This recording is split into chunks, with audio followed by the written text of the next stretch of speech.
Hello friends, welcome to TechFacts in Telugu YouTube channel. Name Rafee. Friends, ఇది Realme X7 mobile. So దీన్ని నేను 10 రోజుల నుంచి use చేస్తున్నాను. దీనికి సంబంధించిన ఇనిషియల్ ఇంప్రెషన్స్ తో ఒక వీడియో, అలాగే దీనికి సంబంధించిన అన్బాక్సింగ్, అలాగే కెమెరా శాంపుల్స్ ఇలాంటిది ఇంకొక వీడియో, అలాగే దీనికి సంబంధించిన కెమెరా గూగుల్ కెమెరా ఇంకొక వీడియో, ఇలా కొన్ని వీడియోస్ చేశాను. ఇక్కడ కార్డ్స్లోనూ అలాగే కింద డిస్క్రిప్షన్లో ఆ 3 వీడియో లింక్స్ ఇస్తాను, అవి ఒకసారి చెక్ చేయండి. ఇక ఈ 10 రోజుల నుంచి నేను ఈ ఫోన్ వాడుతున్నాను కదా, నా ప్రైమరీ ఫోన్ లాగా. ఇప్పుడు దీంట్లో ఈ 10 రోజుల కాలంలో నేను అబ్జర్వ్ చేసిన కొన్ని ప్లస్ పాయింట్స్ ఏంటి, అలాగే కొన్ని మైనస్ పాయింట్స్ ఏంటి అనేది ఒక ఫుల్ రివ్యూ రూపంలో షేర్ చేస్తాను. నేను ప్రోస్ అన్ని ఒక దగ్గర, అలాగే కాన్స్ అన్ని ఒక దగ్గర చెప్పను, అన్ని కూడా ఒక్కొక్క ఇండివిజువల్ డిపార్ట్మెంట్లో చెప్పుకుంటూ వెళ్తాను. సో మీరు వీడియో చివరకు చూస్తే ఈ ఫోన్ 20,000 రూపాయల బడ్జెట్లో తీసుకోవచ్చా లేదనేది మీకు ఒక క్లారిటీ అయితే వస్తుంది. సో అందుకని వీడియో చివరకు చూడండి. దాంట్లో వెరీ ఫస్ట్ది దీంట్లో డిజైన్, అలాగే బిల్డ్ క్వాలిటీ, అలాగే ఫామ్ ఫ్యాక్టర్ గురించి మాట్లాడుకుంటే ఇది మీకు చేతిలో మాత్రం చాలా హ్యాండీగా ఉంటుంది. 6.4 ఇంచెస్ ఇది. అండ్ మీరు రియల్మీ X7 Pro చూసినప్పుడు కూడా ఇలాగే డిస్ప్లే ఉంటుంది. ఫామ్ ఫ్యాక్టర్ మాత్రం దీంట్లో సూపర్గా ఉంటుంది, హ్యాండీగా ఉంటుంది, మీకు ఎలాంటి ఇబ్బంది అయితే ఉండదు. అండ్ మీరు సింగిల్ టచ్ అంటే సింగిల్ హ్యాండ్ ఆపరేషన్ అనేది ఈ రోజుల్లో వచ్చే ఫోన్స్లో అయితే ఇంపాసిబుల్. పర్లేదు, ఇది బాగానే ఉంది. అండ్ మీకు అంత పెద్దగా ఏమీ లేదు. అండ్ డిజైన్ విషయానికి వెళ్తే దీని డిజైన్ కొంచెం బాగుంటుంది. మీకు బ్యాక్ సైడ్ ఒక 3 కెమెరాలు ఇలా ఇటువైపు అరేంజ్ చేసి ఉంటాయి. ఇవి మీకు సిలిండర్స్ లాగా కొంచెం హైట్గా ఉంటాయి, జస్ట్ లైక్ మీకు ఐఫోన్స్లో ఉండే కెమెరాస్ లాగా కొంచెం బంప్ ఎక్కువగా ఉంటుంది. ఇవి 64+8+2 అనమాట. బాగానే ఉంది, డిజైన్ మాత్రం బాగుంది. అండ్ బిల్డ్ క్వాలిటీ విషయానికి వెళ్తే మాత్రం ఫ్రంట్ సైడ్ మీకు గొరిల్లా గ్లాస్ వెర్షన్ 3తో ప్రొటెక్ట్ చేశారు. అండ్ బ్యాక్ సైడ్ మాత్రం ఇది ప్లాస్టిక్ బాడీ, గ్లాస్ బాడీ అయితే కాదు, గ్లాస్ ఫినిషింగ్ ఉంటుంది కానీ గ్లాస్ బాడీ అయితే కాదు. అలాగే దీంట్లో ఇంకొక కలర్ ఉంటుంది కదా, సో డేర్ టు లీప్ అని బ్రాండింగ్ లోగో ఉంటుంది, అది తీసుకోండి ఒకవేళ తీసుకోవాలనుకుంటే. ఇది మీకు మిర్రర్ సిల్వర్ కలరు, అంత చూడటానికి అంత గొప్పగా అంటే జస్ట్ ఇలాగే ఉంది. ఇప్పుడు మీరు చూస్తున్నారు కదా, ఇలాగే ఉంది. ఓవరాల్గా నాకు ఓకే, కానీ బ్యాక్ సైడ్ మాత్రం ప్లాస్టిక్ బాడీ ఇచ్చారు, దీన్ని మాత్రం మీరు కన్స్ట్రక్ట్ చేయాలి. అండ్ నెక్స్ట్ మనకి డిస్ప్లే డిపార్ట్మెంట్లో వెళ్తే ఇది 6.4 ఇంచెస్ ఫుల్ హెచ్డీ ప్లస్ రిజల్యూషన్తో సూపర్ AMOLED డిస్ప్లేని దీంట్లో యూజ్ చేశారు. AMOLED స్క్రీన్ని దీంట్లో యూజ్ చేశారు, జస్ట్ AMOLED స్క్రీన్ మాత్రమే. సో దీంట్లో ఒక చిన్న కాన్ ఉంది, అది నేను మీకు చెప్తాను. అండ్ దీంట్లో మీకు డే లైట్లో కండిషన్లో కానీ, అంటే డైరెక్ట్ సన్లైట్లో కానీ, అలాగే నార్మల్ కండిషన్స్లో కానీ చాలా బ్రైట్గా ఉంటుంది డిస్ప్లే. చాలా బాగుంది. డిస్ప్లే విషయానికి వెళ్తే మాత్రం ఓకే, మీకు ఆ బడ్జెట్లో మాత్రం ఇది ఒక మంచి AMOLED స్క్రీన్ ఫోన్ అని చెప్పాలి. అండ్ ఆఫ్ కోర్స్ ఇది AMOLED స్క్రీన్ కాబట్టి మీకు in display finger print censor దీంట్లో చాలా బాగుంటుంది. అండ్ చాలా ఫాస్ట్గా కూడా రెస్పాండ్ అవుతుంది. ఆల్రెడీ నేను మీకు అన్బాక్సింగ్ వీడియోలో కూడా చూపించాను, చాలా ఫాస్ట్గా రెస్పాండ్ అవుతుంది. అండ్ ఫేస్ అన్లాక్ కూడా చాలా బాగుంది. అండ్ దీంట్లో ఉన్న ఒక డ్రాబ్యాక్ ఏంటంటే ఇది మీకు జస్ట్ ఒక black and white AOD display మాత్రమే చేయగలదు, కానీ కలర్ఫుల్ AOD మాత్రం దీంట్లో రాదు. AOD అంటే ఆల్వేస్ ఆన్ డిస్ప్లే, అంటే మీకు ఇక్కడ కలర్ఫుల్గా మీరు పెట్టుకోవడానికి రాదనమాట. ఇది ఒక చిన్న డ్రాబ్యాక్. ఇది మీరు మరి Realme UI 2.0లో కూడా వస్తుందని మాత్రం నేను ఖచ్చితంగా గ్యారంటీ ఇవ్వలేను, జస్ట్ లైక్ మీకు Realme 7 Pro అనమాట. సో ఇది ఒక AMOLED స్క్రీన్ అంటే AMOLED స్క్రీన్. మీకు వ్యూయింగ్ యాంగిల్స్ కానీ, లేకపోతే నార్మల్గా వీడియో చూస్తున్నప్పుడు కానీ, గేమ్ ఆడుతున్నప్పుడు కానీ, లేకపోతే ఇంకా నార్మల్ టైంలో ఎప్పుడైనా సరే మీకు మీరు బ్రౌజ్ చేస్తున్నప్పుడు కానీ, LCD ప్యానల్కి AMOLED ప్యానల్కి అఫ్కోర్స్ చాలా డిఫరెన్స్ ఉంటుంది. ఆ డిఫరెన్స్ మీరు ఈ AMOLED స్క్రీన్లో అబ్జర్వ్ చేయొచ్చు అనమాట. చాలా బాగుంది AMOLED స్క్రీన్. కాకపోతే ఒక్క డ్రాబ్యాక్ ఏంటంటే కలర్ఫుల్ AOD మాత్రం దీంట్లో లేదనమాట. ఇది మాత్రం మీరు అర్థం చేసుకోవాలి. ఇంకా డిస్ప్లే డిపార్ట్మెంట్లో నాకు ఆటో బ్రైట్నెస్ విషయంలో కానీ ఎలాంటి ప్రాబ్లం అయితే లేదు, చాలా బాగానే హ్యాండిల్ చేస్తుంది. ఎవ్రీథింగ్ గుడ్ అన్నట్టు. నెక్స్ట్ మనకి ప్రాసెసర్, అలాగే గేమింగ్ ఎక్స్పీరియన్స్ విషయానికి వెళ్తే దీంట్లో Dimensity 800U ప్రాసెసర్ని యూజ్ చేస్తారు. 7 nanometer ప్రాసెస్ మీద బిల్డ్ అయిన ఆక్టాకోర్ ప్రాసెసర్. ఇది చాలా బాగుంది. రెగ్యులర్ టాస్క్లు హ్యాండిల్ చేస్తున్నప్పుడు మాత్రం చాలా కూల్గా హ్యాండిల్ చేస్తుంది, ఎలాంటి ప్రాబ్లం అయితే లేదు. మీరు రియల్ లైఫ్లో మీరు బ్రౌజింగ్ చేస్తున్నప్పుడు కావచ్చు, గ్యాలరీలో మూవ్ అవుతున్నప్పుడు కావచ్చు, ఇన్స్టాగ్రామ్, ఫేస్బుక్, అలాగే వాట్సాప్, ఇలాంటివి ట్విట్టర్ కావచ్చు, ఇలాంటి వాటిలో మాత్రం మీకు ఎలాంటి ప్రాబ్లం అయితే లేదు. అండ్ మీకు ఎక్కడ కూడా ల్యాగ్ అయితే కనిపించదు. చాలా బాగుంది మీకు ఈ ప్రాసెసర్ అనమాట. ప్రాసెసర్ పరంగా చూసుకుంటే మీకు డైలీ టాస్క్లు మాత్రం చాలా బాగా హ్యాండిల్ చేస్తుంది. అండ్ గేమింగ్ విషయానికి వెళ్తే మాత్రం ఇది మీకు ఓకే, కానీ గేమింగ్ నాకైతే నేను ఆడుతున్నప్పుడు గేమ్ ఒక హాఫ్ అన్ అవర్ గేమ్ ఆడితే అరౌండ్ 39-40 degrees అయితే టచ్ అయింది ఇప్పుడు ఈ కండిషన్లో కూడా. మరి సమ్మర్లో ఇది ఇంకొంచెం ఎక్కువ హీట్ జనరేట్ చేస్తుందా లేదనేది మాత్రం మనం అయితే చెప్పలేం, కానీ ఓకే అనేలాగే ఉంది. అంటే గేమింగ్ మాత్రం నాకు అంత గొప్పగా అయితే ఏమీ అనిపించలేదు, జస్ట్ ఓకే లాగే ఉంది. ఆ బడ్జెట్లో మిగతా ప్రాసెసర్లతో కంపేర్ చేసుకుంటే ఇది కూడా ఓకే అనిపించేలాగే ఉంది. అండ్ నేను కాల్ ఆఫ్ డ్యూటీలోనే హై సెట్టింగ్స్తోనే ఆడినప్పుడు నాకు కొంచెం ల్యాగ్ అయితే కనిపించింది. మేబీ ఇంకొంచెం ఒక అప్డేట్ పడితే దీనికి కొంచెం సెట్ అవుద్దని నేనైతే అనుకుంటున్నాను. జస్ట్ కొంచెం మోడిఫికేషన్స్ చేస్తే మాత్రం బాగుంటుంది. నెక్స్ట్ అప్డేట్లో దీనికి సంబంధించిన ఫిక్సెస్ ఏమైనా వెళ్ళి చేసే అవకాశం అయితే ఉంటుంది. అండ్ ఆపరేటింగ్ సిస్టమ్ OS విషయానికి విషయానికి వెళ్తే మాత్రం ఇది 110 అవుట్ ఆఫ్ ది బాక్స్ వస్తుంది. అండ్ డిసెంబర్ సెక్యూరిటీ ప్యాచ్ దీన్ని తీసుకొచ్చారు. సో సెక్యూరిటీ ప్యాచ్ మాత్రం ఒక 2 నెలలు డిలే ఉంది. జనరల్గా రియల్మీ వాళ్ళు సెక్యూరిటీ ప్యాచెస్ అనేవి త్వరగా రిలీజ్ చేస్తూ ఉంటారు. సో ఈసారి ఈ రియల్మీ X7కి మాత్రం ఇంతవరకు అప్డేట్ ఏమీ రాలేదు. జనవరి అయిపోయింది, ఫిబ్రవరి కూడా ఆల్మోస్ట్ ఆల్ అయిపోతూనే ఉంది, ఫిబ్రవరి అప్డేట్ కూడా ఇంకా రాలేదు. అండ్ ఓఎస్ విషయానికి వెళ్తే మాత్రం రియల్మీ UI 1.0 మీద ఇది రన్ అవుతుంది.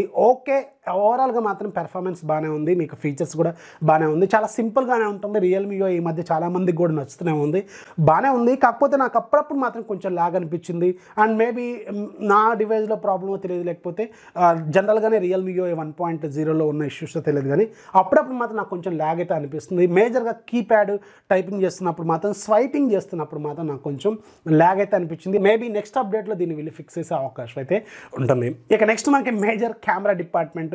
కెమెరాలో దీనికి బ్యాక్ సైడ్ 2 కెమెరాలు ఉంటాయి, 3 కెమెరాలు ఉంటాయి, 64+8+2 అన్నట్టు. ఆ 2 మెగాపిక్సెల్ ఉన్నా లేనట్టే, అది నేను మీకు ప్రతిసారి చెప్తూనే ఉంటాను, దీనివల్ల పెద్దగా ఏమీ లేదు, సో దేని గురించి మర్చిపోండి. And 64 megapixel Samsung ISOCELL bright GW2 సెన్సార్ని యూజ్ చేశారు. ఓకే, బాగానే ఉంది పెర్ఫార్మెన్స్ అయితే. రెగ్యులర్గా మీరు ఈ రియల్మీ ఫోన్స్లో 64 మెగాపిక్సెల్ రియల్మీ XT నుంచి చూస్తూనే ఉన్నారు. అఫ్కోర్స్ అది GW1, ఇది GW2 అనుకోండి. కాకపోతే శాంసంగ్ సెన్సార్స్ అలాగే సోనీ సెన్సార్స్కి మాత్రం చాలా డిఫరెన్స్ ఉంటుంది. పెర్ఫార్మెన్స్లో మాత్రం మీకు చాలా వరకు మీరు క్లియర్గా అబ్జర్వ్ చేయొచ్చు. నాకు డే లైట్ అండ్ నైట్ కండిషన్లో కూడా ఓకేలాగా అనిపించింది, కానీ సోనీ సెన్సార్ అయితే మాత్రం ఇంకా ఇది సూపర్గా ఉండేదేమో అని నేనైతే అనుకుంటున్నాను. ఓవరాల్గా మాత్రం ఓకే అనిపిస్తుంది డే లైట్లో కానీ అలాగే నైట్ టైంలో కానీ. అండ్ రెండోది 8 మెగాపిక్సెల్ కెమెరా, ఇది అల్ట్రా వైడ్ లెన్స్, దీంతో పెద్దగా మీకు ఓకే అనిపించేలాగే ఉంటాయి. అండ్ కెమెరాలో కూడా కొన్ని ఫీచర్స్ అయితే వీళ్ళు తీసుకొచ్చారు, అవి కూడా బాగానే ఉన్నాయి. అండ్ వీడియో డిపార్ట్మెంట్లో మీకు బోత్ ఫ్రంట్ అలాగే రెండు వైపులో కూడా మీకు స్టెబిలేషన్ అయితే ప్రొవైడ్ చేశారు. ఎలక్ట్రానిక్ ఇమేజ్ స్టెబిలేషన్ అయితే వీళ్ళు ప్రొవైడ్ చేశారు, అది కూడా ఓకే. మీకు ఆల్రెడీ అన్బాక్సింగ్లో కూడా చూపించాను, అవి ఒకసారి చెక్ చేయండి. ఓకేలాగే అనిపించింది అనమాట camera department. And 4K 30 FPS వరకు ఇది రికార్డ్ చేయగలుగుతుంది, స్లో మోషన్ అవైలబుల్గా ఉంది.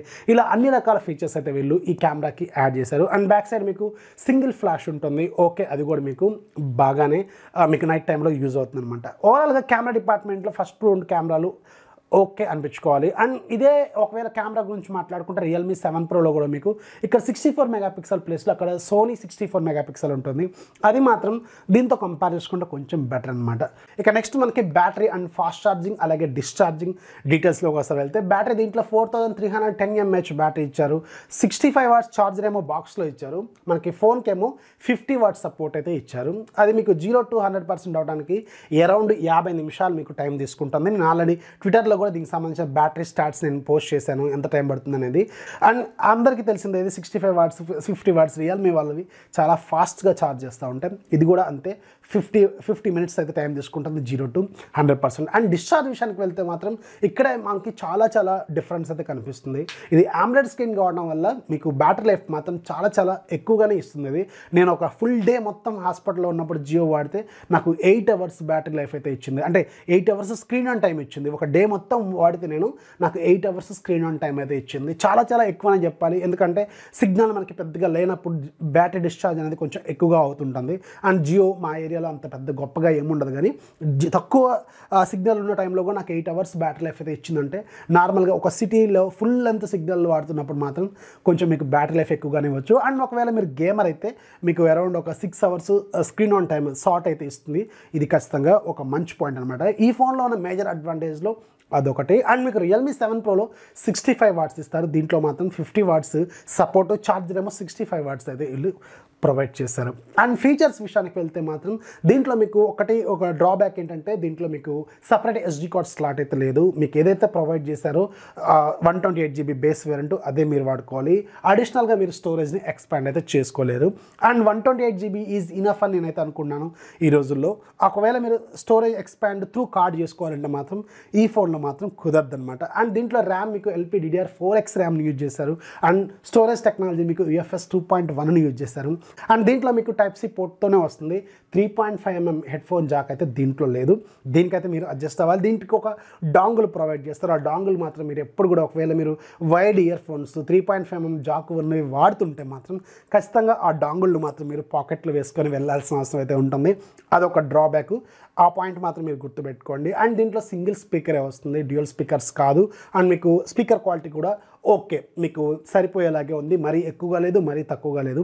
అండ్ మీకు పైన సెకండరీ నాయిస్ క్యాన్సిలేషన్ మైక్ కూడా ఉంది, ఇది కూడా ఒక మంచి పాయింట్ అనేది చెప్పాలి. అండ్ మైక్ క్వాలిటీ కూడా బాగుంది, కాల్ క్వాలిటీ కూడా బాగానే ఉంది. అఫ్కోర్స్ ఈ రోజుల్లో మనకి కాల్ క్వాలిటీ పెద్ద ప్రాబ్లం అయితే రాదు. అండ్ 5G విషయానికి వెళ్తే మాత్రం మీకు దీంట్లో 4 బ్యాండ్స్ ఏమో సపోర్ట్ చేస్తున్నాయి. అండ్ మన ఇండియాలో ఏ బ్యాండ్ సపోర్ట్ చేస్తే అనేది మాత్రం స్టిల్ క్వశ్చనే. కానీ వీళ్ళు ఈ 4 బ్యాండ్స్ ఇచ్చారు కాబట్టి ఖచ్చితంగా ఇది సపోర్ట్ చేసే అవకాశం అయితే ఉంటుందని నేనైతే అనుకుంటున్నాను. సో ఇవి నేను దీంట్లో అబ్జర్వ్ చేసిన కొన్ని ప్లస్ పాయింట్స్, అలాగే కొన్ని మైనస్ పాయింట్స్. మైనస్ పాయింట్స్ మీకు మేజర్గా కనపడేది ఒకటి back side polycarbonate plastic with glossy finishing. రెండోది మీకు గేమ్ ఆడుతున్నప్పుడు మాత్రం స్లైట్గా హీట్ అవుతుంది, 40 degrees అయితే టచ్ అవుతుంది. మరి ఫ్యూచర్లో ఎలా ఉంటుందనేది క్లారిటీ లేదు. మేబీ ఒక అప్డేట్ ఇష్యూ అయితే నేను అనుకుంటున్నాను. అండ్ ఓఎస్ కూడా కొంచెం నెక్స్ట్ అప్డేట్ పడాల్సిన అవసరం అయితే ఉంటుంది. దీంట్లో కొంచెం స్లైట్ ల్యాగ్ అయితే నేను నోటీస్ చేశాను. అండ్ మేజర్గా ఇంకోటి మీకు దీంట్లో 3.5mm జాక్ అయితే లేదు. అండ్ స్టోరేజ్ కూడా మీరు ఎక్స్పాండ్ చేసుకోలేరు అనమాట. అండ్ ఇక ఆబ్వియస్గా మనకి ఫ్రంట్ కెమెరా బ్యాక్ కెమెరా విషయానికి వెళ్తే మాత్రం ఓకే, పెర్ఫార్మెన్స్ అయితే బాగానే ఉంటుంది. సో ఇవి ఫ్రెండ్స్ నేను అబ్జర్వ్ చేసిన కొన్ని ప్లస్ పాయింట్స్, అలాగే కొన్ని మైనస్ పాయింట్స్. నా సజెషన్ ఏంటంటే ఒకవేళ మీరు Realme 7 Pro కొనకుండా 20,000 రూపాయల బడ్జెట్లో ఏదైనా ఫోన్ కోసం 5G ఫోన్ కోసం వెయిట్ చేద్దాం అనుకుంటే ఇది చూడొచ్చు. ఒకవేళ నాకు Realme 7 Pro ఆల్రెడీ నేను కొనేసాను అనుకుంటే మాత్రం దీన్ని కొనాల్సిన అవసరం అయితే లేదు. 20,000 రూపాయల బడ్జెట్లో మాత్రం Realme బ్రాండ్లో 5G మొబైల్ కావాలనుకుంటే దీని మీద ఒక లుక్ అయితే వేయచ్చు అనమాట. సో ఇది నేను అబ్జర్వ్ చేసిన పాయింట్స్. వీడియో నచ్చితే ఖచ్చితంగా లైక్ చేయండి, అలాగే మీ ఫ్రెండ్స్కి షేర్ చేయండి. మన ఛానల్ ఎప్పుడు సపోర్ట్ చేస్తున్నాను. This is Rafi signing off. జై హింద్.